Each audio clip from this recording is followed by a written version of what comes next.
MP super 100 के लिए आपको इन प्रश्नों के अलावा और कुछ भी देखने की आवश्यकता नहीं है। जिस दिन आपका पेपर होगा उस दिन आप कमेंट जरूर करेंगे सर पूरा का पूरा पेपर आपके PDF से पूछा गया है। देखिए मेरे छात्रों, यहाँ पर जो पहला प्रश्न है कि मेंढक के दांत कैसे होते हैं, मेंढक के दांत कैसे होते हैं, तो मेंढक के दांत हैं और छिपकली के दांत हैं, ये होमोडोंट होते हैं। ये आपको यहाँ पर याद रखना है कि मेंढक के दांत और छिपकली के दांत कैसे होते हैं, होमोडोंट होते हैं, माने एक जैसे होते हैं। लेकिन अपन जो मनुष्य हैं अपने दांत थीकोडोंट होते हैं। कैसे होते हैं? थीकोडोंट होते हैं और हेटेरोडोंट होते हैं। थीकोडोंट का मतलब ऐसा है कि जो दांत जो हैं मसूड़ के अंदर धसे रहते हैं वो थीकोडोंट कहलाते हैं। और हेटेरो माने वैसे होता है अलग अलग। तो वैसे दांत जो भिन्न भिन्न प्रकार के होते हैं, जैसे अपने दांत जो हैं कुछ नुकीले होते हैं, ठीक है, वो यहाँ पर लिखा हुआ है कि मनुष्य के जो दांत होते हैं हेटेरोडोंट होते हैं और 4 प्रकार के होते हैं। इनसाइजर जिसको हम आई कहते हैं, कैनाइन को सी कहते हैं, प्रीमोलर को PM कहते हैं, मोलर को M कहते हैं। मनुष्य का दंत सूत्र का फार्मूला होता है 21-23/21। इसको याद कर लो, रट लो। मनुष्य का दंत सूत्र का फार्मूला पूछा जाता है, वो आप इसको याद कर लो, रट लो, ये हर साल आता है।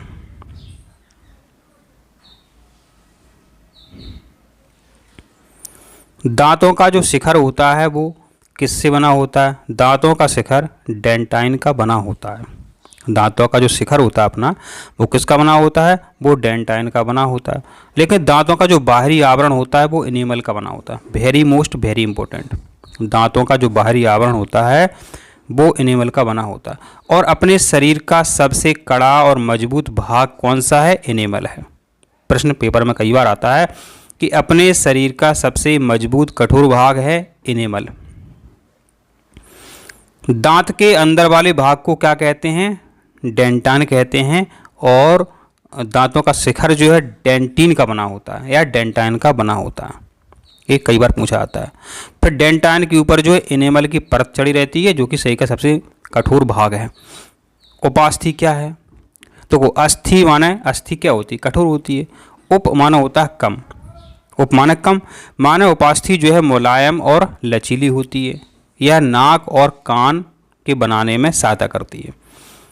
काइटिन कीटों का बाहरी आवरण है, पता ही चल रहा है। काइटिन कीट, काइटिन कीट, कीटों का बाहरी आवरण काइटिन का बना होता है। वेरी इंपॉर्टेंट है कि पेप्सिन क्या होता है? तो पेप्सिन एक एंजाइम होता है। पेप्सिन क्या होता है? पेप्सिन एक एंजाइम होता है मेरे बच्चों। अब पेपर में प्रश्न आता है कि अपना जो पेट है, स्टोमक है, इससे कौन सा हार्मोन निकलता है, कौन सा एंजाइम निकलता है, ऐसा पूछा जाता है। कौन सा रस निकलता है? तो प्रोपेप्सिन जो है स्टोमक के पेप्टिक सेल्स से निकलता है। यह जो पेप्सिन एंजाइम होता है यह प्रोटीन को पेप्टोन में बदलता है।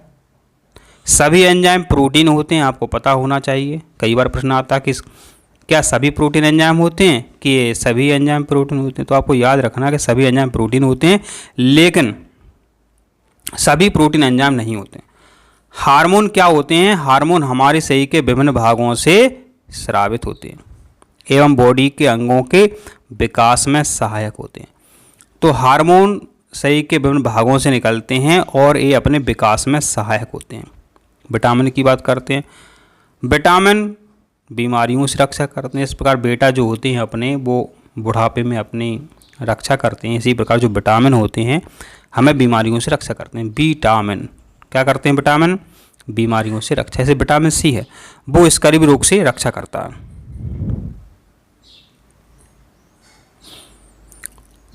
ग्लूकोज का ग्लाइकोजन में परिवर्तन यकृत में होता है। Very important. किंतु इसका संग्रह कहाँ पे होता है? माने ग्लूकोज ग्लाइकोजन में बदल जाता है यकृत में।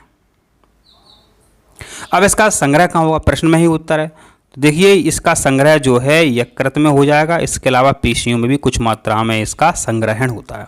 तो आपको याद कर लेना चाहिए कि ग्लूकोज का ग्लाइकोजन में परिवर्तन यकृत एवं पेशियों में होता है और यहीं पर ये यकृत और पेशियों में ये संग्रहित हो जाता है। सबसे बड़ी ग्रंथि अपनी जो है लिवर है। शरीर की सबसे बड़ी ग्रंथि लिवर है जिसको हम यकृत भी कहते हैं। यकृत एक बाह्य स्रावी ग्रंथि है।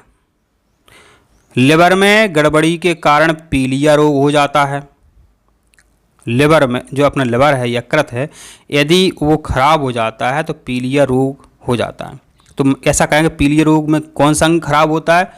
पीलिया में लिवर खराब हो जाता है। पीलिया, ली से याद करो लिवर, पीलिया में लिवर खराब हो जाता है।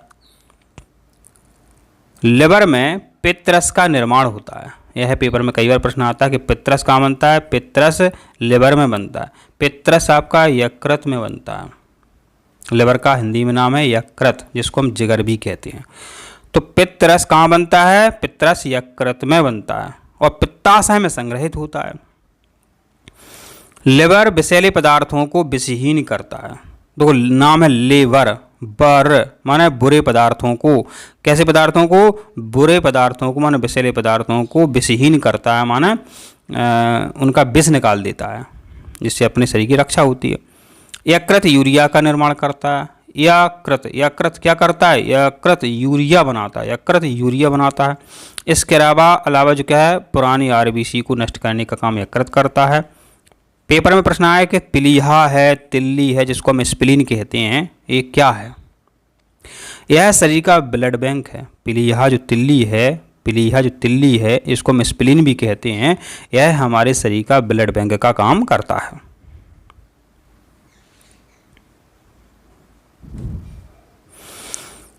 कौन सा तत्व है जो दंत एनेमल को कठोर बनाता है?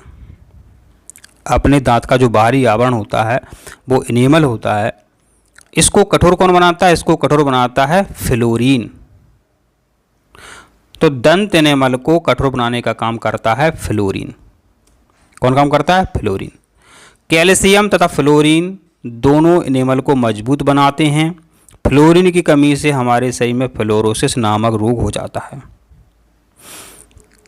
कैल्शियम, दांत में कैल्शियम फास्फेट 85% होता है। कैल्शियम कार्बोनेट और कैल्शियम फ्लोराइड आदि भी पाए जाते हैं। यहाँ पर देखिए प्रश्न था कि वह कौन सा तत्व है जो एनेमल को, दांतों के एनेमल को कठोर बनाता है, और हमने पहले बताया था कि अपने शरीर का सबसे मजबूत कठोर पदार्थ है वो एनेमल है। तो यहाँ पर आया कैल्शियम फ्लोराइड। फ्लोराइड कैसे बनता है? एफ से बनता है। एफ माना फ्लोरीन। तो हमारे शरीर में जो एनेमल है इसको मजबूत कठोर कौन बनाता है? फ्लोरीन। मनुष्य के दांत हड्डी में कैल्शियम की मात्रा अधिक होती है, क्योंकि अपने दांत और हड्डियां कैसे बनी होती? कैल्शियम से बनी होती है। आयोडीन लेमिनेरिया नामक शैवाल से प्राप्त होता है। आयोडीन कैसे प्राप्त होता है? लेमिनेरिया नामक शैवाल से प्राप्त होता है। और आयोडीन की कमी से घेंघा रोग हो जाता है, जिसको हम गोइटर कहते हैं। Very most. अपन नमक खाते हैं, नमक में सोडियम होता है और नमक का सूत्र क्या है? NaCl। तो सोडियम क्या काम करता है? पेशियों के संकुचन में सोडियम सहायता करता है। पेशियों के संकुचन में सोडियम सहायता करता है। संकुचन वगैरह है, आवेग का संवहन तंत्रिका में होता है। तंत्रिका तंतु में तंत्रिका आवेग का संचयन होता है सोडियम से।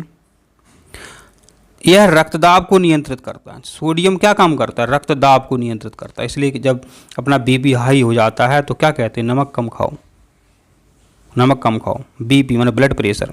तो जो रक्तदाब है, ब्लड प्रेशर लो हो जाए, कम हो जाए तो नमक खाओ, ज़्यादा हो जाए तो नमक कम खाओ। तो रक्तदाब जो है, ब्लड प्रेशर, इसको नियंत्रित करता है अपना सोडियम। पित्त का मुख्य काम क्या है? पित्त का काम है पाचन का और पोषण हेतु वसा का एमल्सन करना, जिसको हम एमल्सीकरण कहते हैं। तो जो अपना पित्त है मेरे बच्चों, पित्त पाचन और पोषण हेतु वसा का एमल्सन करता है। पित्त का एक काम और है, भोजन को क्षारीय बनाता है। पित्त का एक काम क्या हो रहा है? भोजन को क्षारीय बनाता है। पित्त रस में जल, लवण, सोडियम ग्लाइकोलेट आदि ये सब पदार्थ होते हैं। पेपर में यह नहीं आएगा।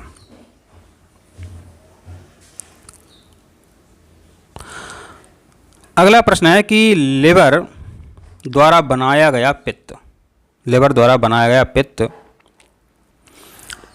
पित्ताशय में किसके द्वारा पहुंचता है? ये तो बताया था हमने अभी कि लिवर में पित्त बनता है और पित्ताशय में संग्रहित होता है। अब लिवर से पित्ताशय में पित्त किसके द्वारा पहुंचता है? तो ये सिस्टिक वाहिनी के द्वारा पहुंचता है। तो इसका आंसर आपका कौन सा सही है? सी, ये सिस्टिक वाहिनी के द्वारा जाता है, सिस्टिक डक्ट के द्वारा जाता है। तो बाइल जो है, पित्त जो है, पहले हेपेटिक डक्ट फिर सिस्टिक डक्ट से होकर के गॉल ब्लैडर तक पहुंचता है। पित्ताशय को हम गॉल ब्लैडर भी कहते हैं। पित्ताशय कहाँ संग्रहित होता है? पित्ताशय में, जिसको हम गॉल ब्लैडर भी कहते हैं। और यह सिस्टिक नलिका के द्वारा पहुंचता है। कहाँ से आता है पित्त? यकृत से आता है। पित्त कहाँ बनता है? यकृत में बनता है। यकृत का काम क्या है? लिवर का काम क्या है? बुरे पदार्थों को बाहर निकालना। पित्त भोजन को क्षारीय बनाता है। पित्त वसा के पाचन में सहायक होता है, जिसको हम इमल्सीकरण कहते हैं। वसा का इमल्सीकरण कौन करता है? पित्त करता है। कई बार पेपर में पूछा गया है। लिवर के द्वारा बनाया गया पित्त पित्ताशय में सिस्टिक नलिका के द्वारा, सिस्टिक डक्ट के द्वारा पहुंचता है।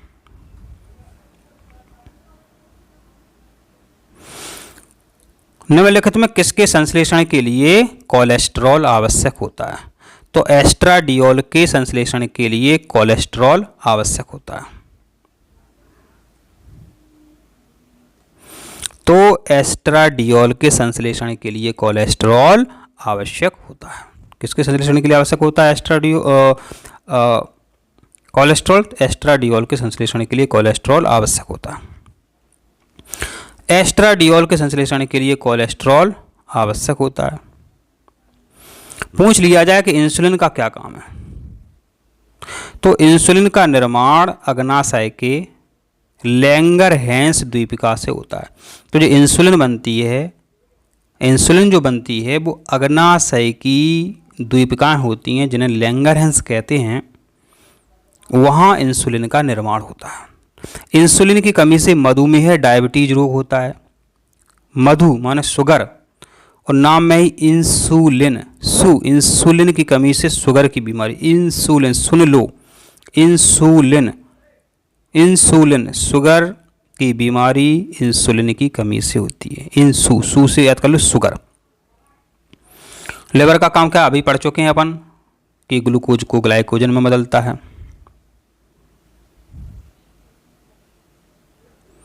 अब है कि आहार नाल के किस भाग में प्रोटीन का अमीनो अम्ल में, किसका? प्रोटीन का अमीनो अम्ल में परिवर्तन होता है, डिग्रेशन होता है। तो आहार नाल के छोटी आंत भाग में, आहार नाल के छोटी आंत भाग में प्रोटीन का अमीनो अम्ल में परिवर्तन होता है, माना प्रोटीन अमीनो अम्ल में बदल जाती है। कहाँ? छोटी आंत में। तो छोटी आंत में अमीनो अम्ल का परिवर्तन होता है। छोटी आंत से स्रावित एंजाइम इरेप्सिन, क्या कौन सा एंजाइम? इरेप्सिन। छोटी आंत से एक एंजाइम निकलता है, इरेप्सिन।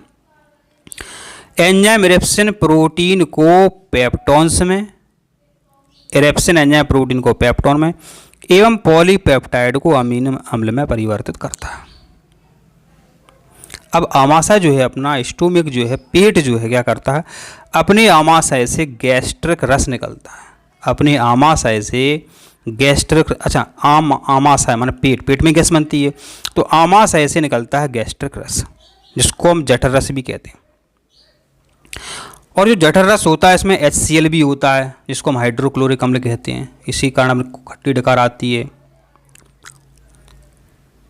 ठीक है, तो ये मुख्यतः दो याद करने हैं कि जठर रस निकलता है और HCl निकलता है। रेनिन भी निकलता है आमाशय से, ये भी पेपर में कई बार प्रश्न पूछा जाता है।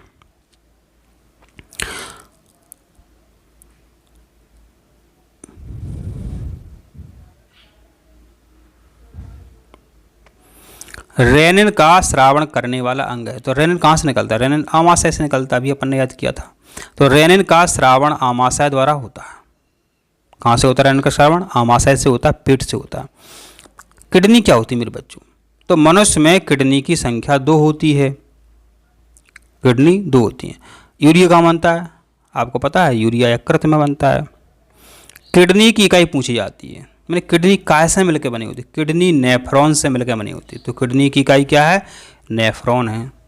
जिस तरीके से शरीर की इकाई कोशिका, तंत्र का तंत्र की इकाई न्यूरॉन, फेफड़ों की इकाई एल्वियोलाई, उसी प्रकार किडनी की इकाई नेफ्रॉन। Kidney, नीसियात nephron. जो आमाशय से रेनिन निकलता है, ये करता क्या काम है? यह दूध के पाचन में सहायता करता है। अब प्रश्न है कि जब दो जीव एक साथ रहते हैं, जब दो जीव एक साथ रहते हैं तो एक को लाभ होता है, दूसरे को किसी प्रकार का कोई लाभ नहीं होता है, तो इसे क्या कहते हैं? इसे कहते हैं कॉमेंसैलिज्म। इसे क्या कहते हैं? कॉमेंसैलिज्म। जब दो जीव मेरे बच्चों एक साथ रहते हैं, एक को लाभ होता है, दूसरे को लाभ नहीं होता है, तो एक कॉमन सी बात है, इसे कॉमेंसैलिज्म कहते हैं। अब देखते जाना, दो जीवों के बीच ऐसा संबंध जिसमें एक जीव को लाभ हो तथा दूसरे को हानि हो, परजीविता, इसे परजीविता कहते हैं। जब कभी एक जीव दूसरे जीव को पूरी तरह खा लेता, भक्षण कर लेता है, इसे परभक्षण कहते हैं, इसे प्रीडेशन कहते हैं, जैसे कि गिद्ध है।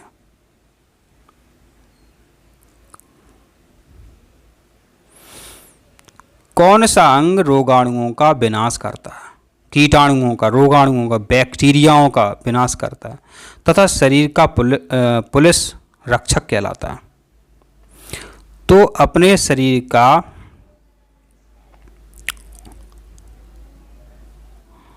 जो लसिका ऊतक है, अपने शरीर का मेरे बच्चों जो लसिका ऊतक है, लिम्फेटिक टिश्यू है, इसको हम शरीर का पुलिस कहते हैं। अब यहाँ पर समझना, यकृत जो है रोगाणुओं का विनाश करता है, लेकिन जो थाइमस की बात करें, थाइमस को शरीर का पुलिस रक्षक कहते हैं।